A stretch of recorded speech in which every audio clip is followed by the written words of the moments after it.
Good morning dear students. मैं DS Kashyap आपके अपने इस प्लेटफॉर्म पर स्वागत करता हूं।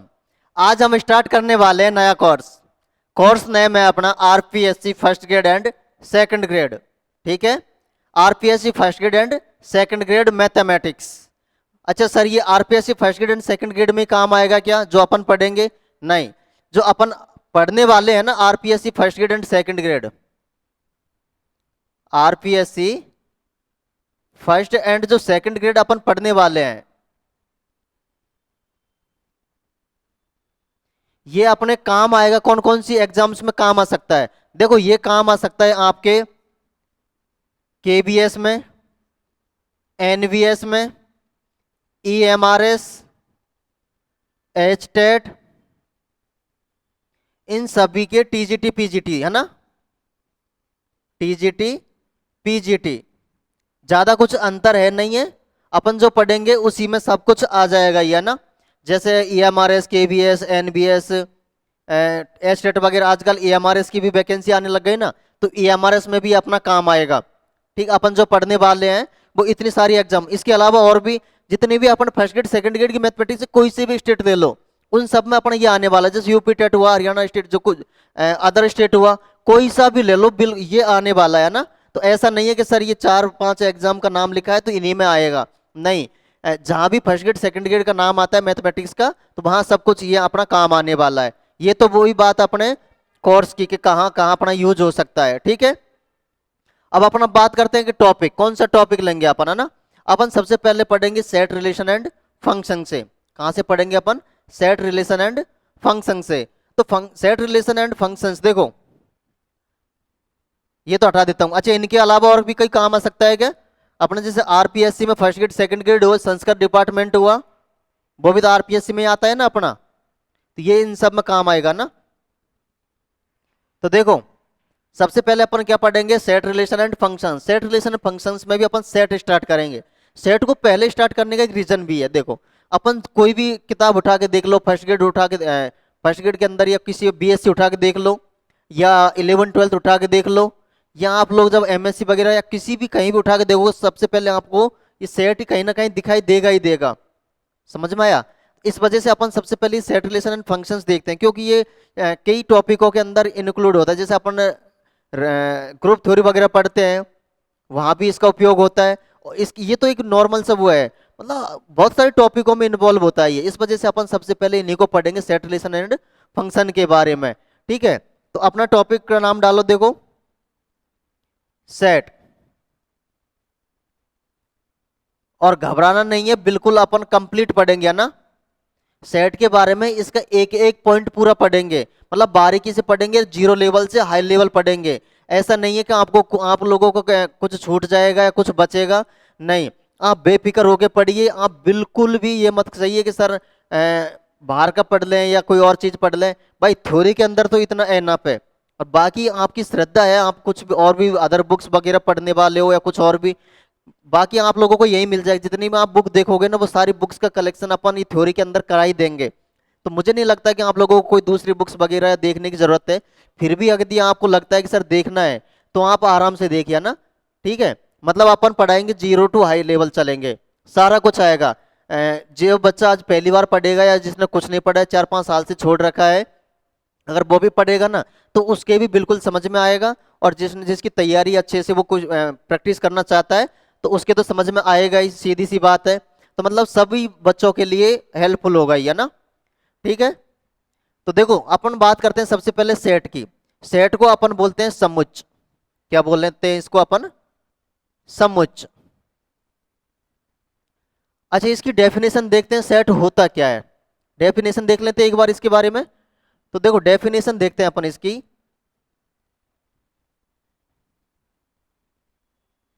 डेफिनेशन क्या है? तो इसका डेफिनेशन होती है कि भिन्न भिन्न वस्तुओं के सुपरिभाषित संग्रह को अपन समुच्च कहते हैं। एक बार डेफिनेशन लिख लो, देखो, भिन्न भिन्न भिन्न भिन्न वस्तुओं के भिन्न भिन्न वस्तुओं के सुपरिभाषित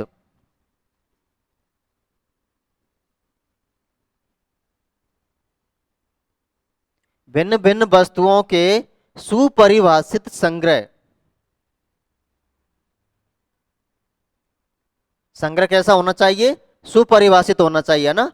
तो भिन्न भिन्न वस्तुओं के सुपरिभाषित संग्रह को समुच्चय कहते हैं। क्या कहेंगे अपन इसको? समुच्चय कहते हैं ना।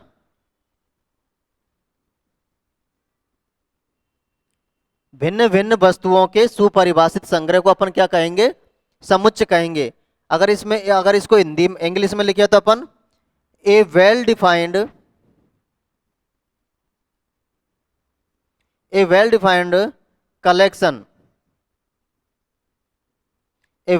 कलेक्शन ऑफ डिस्टिंक्ट ऑब्जेक्ट्स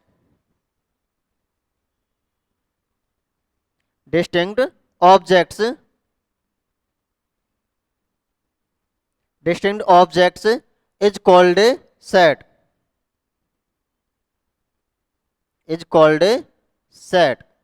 समझ में आया? यानी भिन्न भिन्न वस्तुओं के सुपरिभाषित संग्रह को अपन क्या कहेंगे? समुच्चय कहेंगे। सर ये बात तो सही है कि भिन्न भिन्न वस्तुओं के सुपरिभाषित संग्रह को अपन क्या कहेंगे?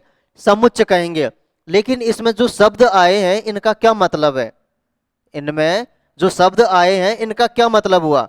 जैसे जैसे भिन्न भिन्न का मतलब क्या हुआ? भिन्न भिन्न का मतलब क्या हुआ? जैसे वस्तुओं को इसका मतलब क्या हुआ? वस्तुएं क्या होती है ना, या वस्तुएं किसको कहा है? यह एक और शब्द है सुपरिभाषित। क्या शब्द आया है? सुपरिभाषित। इनका मतलब क्या होता है? देखो इनका मतलब अपन समझते हैं। सबसे पहले अपन देखते हैं सुपरिभाषित के बारे में। सुपरिभाषित के बारे में तो देखो, अगर अपन इसकी किताब की अगर डेफिनेशन देखें तो इसको कहेंगे कि कोई भी समुच्चय है, कोई भी समुच्चय है तो उस समुच्चय के बारे में ये अपन कहना संभव हो या अपन बताना संभव हो कि भाई कोई भी अवयव उस समुच्चय का होगा या नहीं। समझ में आया? मान लीजिए अपन ने कोई सेट लिया, कोई संग्रह लिया, ठीक है, तो कोई अवयव या कोई वस्तु उस सेट का, उस समुच्चय का अवयव होगा या नहीं होगा, वो बताता है सुपरिभाषित। यदि ऐसा संभव है, ये बताना संभव है कि उसका अवयव होगा या नहीं होगा, तो उसको कहते हैं अपन सुपरिभाषित। उसको क्या कहेंगे अपन? सुपरिभाषित संग्रह। और अपने देसी बोलचाल की भाषा में, अपने नॉर्मल जैसे देसी भाषा में समझे तो कोई भी वस्तु या व्यक्ति या किसी के भी बारे में अपन कहें कि जिसके बारे में अपन बात कर रहे हैं तो सभी की राय या विचार एक जैसे हो। जैसे इसका मतलब क्या हुआ सर? जैसे मान लीजिए दिल्ली भारत की राजधानी है। कथन है कि ये वाक्य सेंटेंस से कंप्लीट, दिल्ली भारत की क्या एक राजधानी है। अब इसके बारे में दो तरीके के लोग हो सकते हैं। एक तो कहे कि सर दिल्ली भारत की राजधानी नहीं है, एक कहे कि सर दिल्ली भारत की राजधानी है। लेकिन कोई की ये कह सकता है कि सर दिल्ली भारत की राजधानी नहीं है। भाई दिल्ली भारत की राजधानी है, ये बात सत्य है, तो सबके विचार क्या हो गए? एक जैसे हो गए। कैसे? भाई मेरा विचार मुझसे पूछा कि क्या दिल्ली भारत की राजधानी है, मैं कहूंगा है, ऑब्वियस ही बात है। अब आप किसी दूसरे स्टेट में जाओ, वहां जाके किसी स्टूडेंट से जाके पूछो क्या दिल्ली भारत की राजधानी है, वो भी यही कहेगा कि दिल्ली भारत की राजधानी है, ऑब्वियस ही है। कोई अदर कंट्री में जाओ तो वो भी यही कहेगा भाई दिल्ली भारत की राजधानी है। मतलब किसी से भी पूछो, उनके जो विचार है, उनकी राय है, वो एक जैसी हुई कभी नहीं हुई, तो वो क्या हो गया? सुपरिभाषित हो गया। दूसरा एग्जाम्पल लो। मान लीजिए मैं एक एग्जाम्पल ले रहा हूं कि मुझे कलेक्शन करना है कि विश्व के 10 सर्वश्रेष्ठ क्रिकेटर, यानी विश्व के 10 सर्वश्रेष्ठ खिलाड़ियों का संग्रह करो। क्या है एग्जाम्पल अपना? मान लीजिए क्रिकेट के अंदर 10 सर्वश्रेष्ठ खिलाड़ी चुनने हैं अपन को। तो इसमें क्या हुआ, क्या पता मुझे कोई और खिलाड़ी पसंद हो, मैं इंडियन हूं तो क्या पता मुझे 10 के 10 इंडिया के खिलाड़ी पसंद हो, क्या पता मुझे 2-4 इंडिया के खिलाड़ी पसंद है, बाकी विदेश के ऑस्ट्रेलिया वगैरह न्यूजीलैंड वगैरह सबके पसंद हो। सही बात है ना? क्या पता दूसरा खिलाड़ी है, उसको इंडिया का एक भी पसंद नहीं हो। समझ में आ गया? तो क्या कलेक्शन ये वेल डिफाइंड हो पाएगा? अरे क्या कलेक्शन ये वेल डिफाइंड हो पाएगा? क्या नहीं हो पाएगा। क्यों नहीं हो पाएगा? इसमें सभी की राय या विचार एक जैसे नहीं है। समझ में आया? या अपन इसकी किताब की लैंग्वेज में कि कोई अवयव या जो 10 के 10 खिलाड़ी है, क्या वो एक साथ सबके विचार या उसमें राय में आ सकते हैं क्या? नहीं आ सकते, सबका अलग अलग विचार है। भाई किसी ने 10 चुन लिया, किसी क्रिकेटर की बात कर, क्या पता किसी ने 10 के 10 लड़की चुन ली, वो भी तो क्रिकेटर ही है ना। तो यहां पर ये संग्रह है वो सुपरिभाषित नहीं होगा। और कोई एग्जाम्पल, मान लीजिए मैं क्लासरूम ले रहा हूं, अपना ये क्लासरूम लिया है। अब इस क्लासरूम के अंदर मैं बात कर रहा हूं कि सबसे अच्छा स्टूडेंट, होशियार स्टूडेंट, उनका संग्रह करो। अब मुझे अब नहीं पता कि भाई होशियार किस आधार पर, कौन सा पैमाना है, कौन सा पैमाना लेके अपन को उसको होशियार सिद्ध करें। ठीक है, क्या पता कोई गुंडागर्दी करने में मजा उसमें होशियार हो, क्या पता कोई पढ़ने में होशियार हो। समझ में आया कि नहीं आया? तो इस तरीके से सबके विचार अलग अलग हो सकते हैं। अब मैंने यदि एक पैमाना सेट कर दिया कि भाई जिसकी 60% से अधिक परसेंटेज है वो एक होशियार स्टूडेंट गिना जाएगा, ठीक है, एक इंटेलिजेंट स्टूडेंट गिना जाएगा, तो मैं कलेक्शन कर सकता हूं ना, अरे क्लास में से कलेक्शन कर सकता हूं ना। तो वो क्या हो जाएगा? सुपरिभाषित। जब तक पैमाना नहीं था तब तक तो वो सुपरिभाषित नहीं था, वेल डिफाइंड नहीं था ना वो कलेक्शन। भाई क्या पता किसी ने कौन कौन सी स्टूडेंट ले ली हो, किसी ने कौन कौन सी स्टूडेंट ले ली हो। जब अपन ने एक पैमाना दे दिया कि सर होशियार स्टूडेंट का पैमाना क्या है कि जिसकी परसेंटेज 60% से अधिक है, तो वो ऐसे कहते ही वो क्या हो गया? एक सुपरिभाषित संग्रह हो गया। और भी कोई एग्जाम्पल, जैसे अपन ने अपनी क्लास है, क्लास में जैसे अपन बोलते हैं कि भाई 6 फीट से अधिक स्टूडेंट्स का संग्रह करो, तो अपन पैमान लेंगे, 6 फीट देखेंगे, अच्छा तू 6 फीट का है साइड में हो जा, अच्छा तू 6 फीट से कम है साइड में हो जा। तो फिर अपन देख लेंगे अच्छा ये सारे के सारे 6 फीट से अधिक के हैं, तो अपन कलेक्शन कर सकते हैं ना। तो ये भी क्या होगा? एक सुपरिभाषित संग्रह। अब समझ में आया सुपरिभाषित संग्रह का मतलब? समझ में आ गया ना वेल डिफाइंड क्या होता है। उसके बाद में अपन बात करते हैं भिन्न भिन्न का। भिन्न भिन्न से मतलब क्या हुआ? सर भिन्न भिन्न से मतलब हुआ कि अपन जो कलेक्शन कर रहे हैं उनमें अवयव या अपन कह सकते हैं वस्तुएं हैं, उनकी पुनरावृत्ति नहीं होनी चाहिए। समझ में आया? उनकी क्या नहीं होनी चाहिए? पुनरावृत्ति नहीं होनी चाहिए। अपन ने कोई सेट लिया, सेट में अवयव लिए, अवयव कह सकते हैं या वस्तुएं कह सकते हैं, ठीक है, या कोई और भी सदस्य बोल सकते हैं कि ये सेट के सदस्य हैं, तो उनकी क्या नहीं होनी चाहिए? पुनरावृत्ति नहीं होनी चाहिए। इसको बोलते हैं अपन भिन्न भिन्न, डिस्टिंक्ट डिस्टिंक्ट। मान लीजिए अपन ने क्लास लिए, क्लास लिए, अब किस क्लास के अंदर अपन चेक कर रहे हैं कि मान लीजिए एक स्टूडेंट है और एक स्टूडेंट को अपन ने 2 बार काउंट कर लिया क्लास के अंदर कि भाई तू एक बार है, अच्छा रोहित तू है, फिर दोबारा रोहित आ जाए। अरे भाई उसका मतलब क्या हुआ? अरे एक बार काउंट कर लिया तो उसको 3 बार लिखो, 2 बार लिखो, 10 बार लिखो, कोई मतलब है क्या? ठीक है, एक बार लिख दो काफी है, क्यों उसमें भीड़ कर रहे हो? तो इसका मतलब हुआ भिन्न भिन्न होने चाहिए। क्या होने चाहिए? जो उसमें सेट के अंदर जो भी वस्तुएं या अवयव ले रहे हैं वो क्या होने चाहिए? अलग अलग होने चाहिए, डिस्टिंक्ट होने चाहिए। ये बात हुई भिन्न भिन्न की। अच्छा वस्तुओं से क्या मतलब है? वस्तुएं, कोई भी सेट है, कोई भी समुच्चय है, उसमें वस्तुओं से मतलब है, जैसे वस्तुएं बोल दो, अवयव बोल दो, या उसके सदस्य बोल दो, ये सारे के सारे उसके पर्यायवाची हैं, या इंग्लिश में अपन एलिमेंट्स बोलते हैं। समझ में आया? यानी कोई भी सेट है, उस सेट के अंदर, सेट के अंदर जो समुच्चय है उसके अंदर जो अवयव है उनको अपन अवयव कह दो, उसको वस्तुएं कह दो, या सदस्य कह दो, या एलिमेंट्स कह दो, ये सारे एक दूसरे के क्या है? पर्यायवाची है। समझ में आ गया वस्तुओं से मतलब? तो उन सभी का संग्रह को मिलाकर बोलते हैं अपन समुच्चय। क्या बोलेंगे अपन उसको? समुच्चय बोलेंगे। समझ में आया ना? क्या कहेंगे अपन उसको? समुच्चय कहेंगे।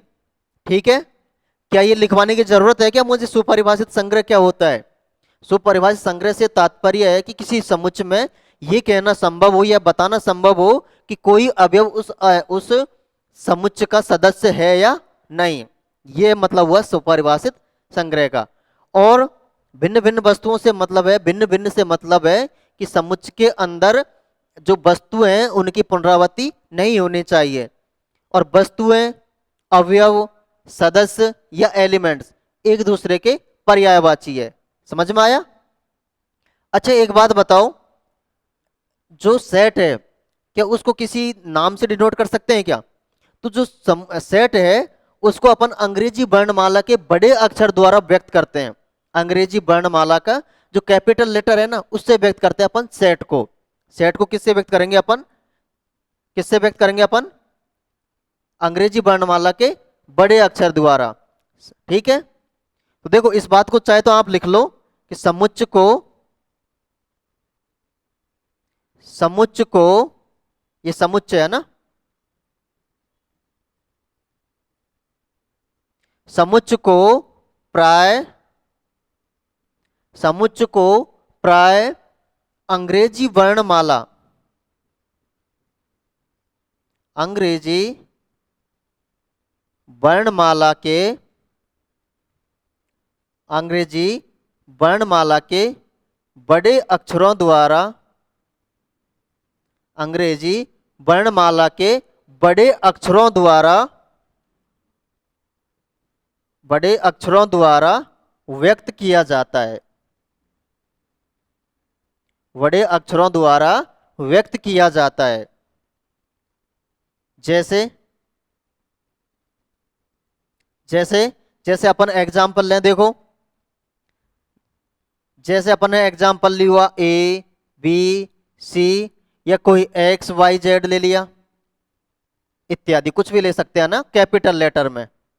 ठीक है, कैपिटल लेटर में अपन कुछ भी ले सकते हैं ना। किसको व्यक्त कर रहे हैं अपन, ये सेट को, समुच्च को व्यक्त कर रहे हैं। अच्छा सर एक बात बताओ, ये तो सेट को व्यक्त कर दिया, क्या सेट के अंदर जो एलिमेंट्स हैं उनको भी किसी से व्यक्त करते हैं क्या? हाँ सर बिल्कुल व्यक्त करते हैं। किससे व्यक्त करते हैं? उनको अपन व्यक्त करते हैं स्मॉल लेटर से। स्मॉल लेटर किसका?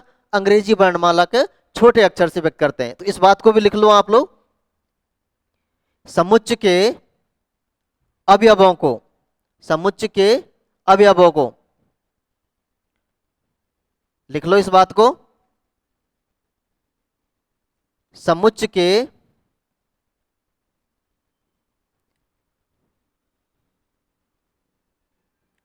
समुच्च के अवयवों को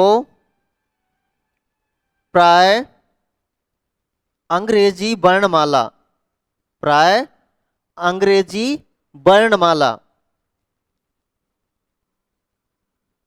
अंग्रेजी वर्णमाला के छोटे अक्षरों द्वारा व्यक्त किया जाता है। अंग्रेजी वर्णमाला के छोटे अक्षरों द्वारा, छोटे अक्षरों द्वारा व्यक्त किया जाता है। समझ में आया? इसका मतलब क्या हुआ? इसका जैसे एग्जाम्पल लेते हैं अपन, तो एग्जाम्पल हुआ जैसे एलिमेंट्स को अपन किससे व्यक्त करेंगे? Small letter A B C हो गया, या अपन इसको स्मॉल लेटर क्या हो गया? X Y Z. इस तरीके से अपन इनको क्या करेंगे? व्यक्त करेंगे। समझ में आया? तो अपन ने क्या देखा, देखो समुच्च की परिभाषा देखी। समुच्च कैसे कहते हैं कि भिन्न भिन्न वस्तुओं के, अलग अलग वस्तुओं के सुपरिभाषित संग्रह को अपन ने क्या कहा था? समुच्च कहा था।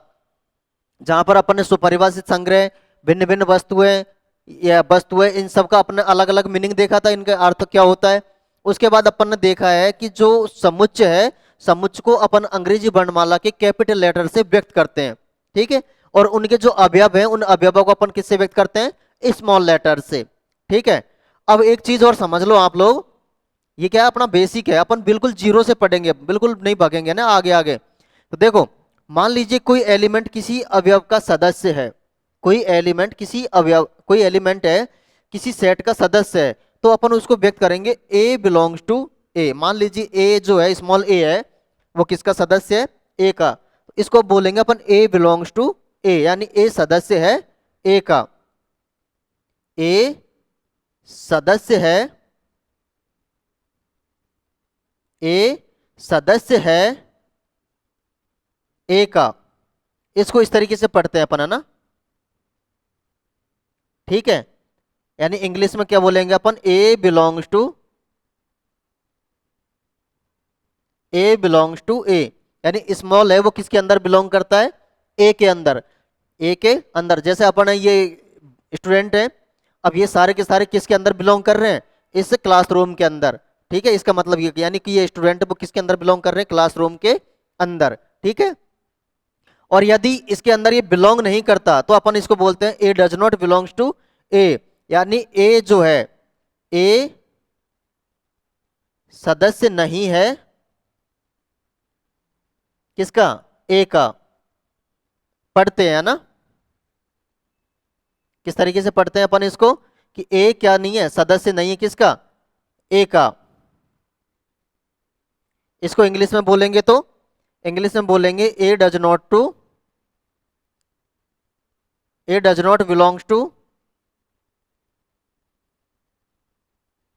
Capital letter A. अच्छा, ये इसको बोलते हैं अप्स लाइन। जो ये वर्ड बोल रहे हैं ना अपन बार बार, ये होता है अप्स लाइन। क्या होता है ये, अप्स लाइन होता है ना। और ये किस भाषा का शब्द है ये आपके है यूनानी, यूनानी भाषा का शब्द है ना ये यूनानी प्रतीक है। ठीक है, कौन सा प्रतीक है ये, यूनानी। इसको अपन अप्स लाइन बोलते हैं। क्या बोलते हैं इसको, अप्स लाइन। तो ये था अपना सेट के बारे में बेसिक सा इंट्रोडक्शन, है ना। समझ में आया, ये था अपना बेसिक बेसिक इंट्रोडक्शन, है ना, सेट के बारे में। समझ में आया ना इतना। ठीक है, तो आज अपन क्या करेंगे, इतना ही देखेंगे। आज तो अपना क्या इंट्रोडक्शन था, तो इसके बारे में अपन ने थोड़ा सा इसकी डेफिनेशन वगैरह देखी है। कल अपन इसके बारे में देखेंगे कि अपन सेट को कितने तरीके से लिख सकते हैं, इसका जो रिप्रेजेंटेशन है अपन कितने तरीके से कर सकते हैं। क्या अपन बार बार सेंटेंस के द्वारा ही लिख के बताएंगे क्या, नहीं, इसका रिप्रेजेंटेशन भी अपन अलग अलग तरीके से कर सकते हैं। और ये देखेंगे अपन नेक्स्ट क्लास में ना। तो अपन देखो बिल्कुल बेसिक से चलेंगे, बेसिक टू हाई चलेंगे। अभी तो आप लोगों को ये लग रहा होगा सर कि कितना सिंपल है। सिंपल नहीं, अपन जैसे जैसे आगे बढ़ेंगे ना हाई, तो लो टू हाई चलेंगे अपन, है ना। तो ये अपना आज का इंट्रोडक्शन था, थोड़ा सा अपन ने थ्योरी देखी है। तो अपन बाकी का जो इसका रिप्रेजेंटेशन वगैरह है वो अपन देखेंगे नेक्स्ट क्लास में। तब तक के लिए धन्यवाद, है ना। ठीक है, और स्वस्थ रहें, मस्त रहें, अपने छोटे बड़ों के साथ में अच्छा बर्ताव करते रहें भैया ना। तो आज के लिए अपन इतना ही पढ़ेंगे, बाकी का अपन नेक्स्ट क्लास में। इनको पढ़ना एक बार, है ना, थोड़ा सा देखना समझना। और समझ में आए तो अपन नेक्स्ट क्लास में या कोई कमेंट के द्वारा आप बेझिझक बताइए ना, बिल्कुल उसका सॉल्यूशन मिलेगा। ठीक है, आज के लिए इतना ही काफी है ना, बाकी अपन नेक्स्ट क्लास में देखते हैं। ओके, धन्यवाद।